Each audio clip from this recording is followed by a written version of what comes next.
family, of course, maraming salamat for all the support, for the love. Nagulat ako magpapa-block screening yung Tanduay fam. So I'm very... Hi everyone, welcome back to my channel. Tanduay may pa-block screening ng movie ng Kim Pao. Paulo, bakit kaya hindi kasama ni Kimi?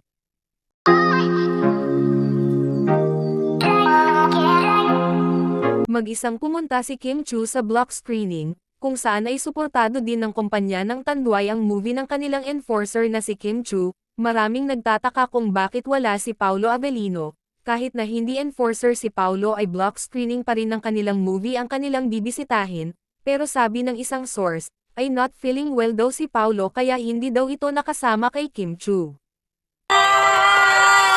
Oh, diba? Hello, ate! How are you?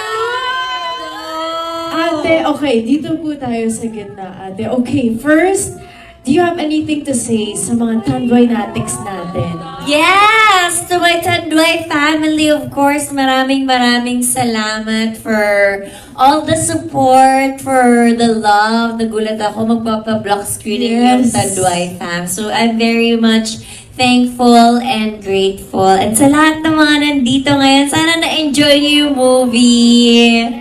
Let's all fall in love. Mag-inuman na tayo. Nakita niyo ba yung Tanduay na ininom ko doon? Feel ko, Ate Kim, actually, nag-inuman sila ngayon. Oh, love it! Diba? Sino na mga lasing dito? Sino na yung mga lasing dito?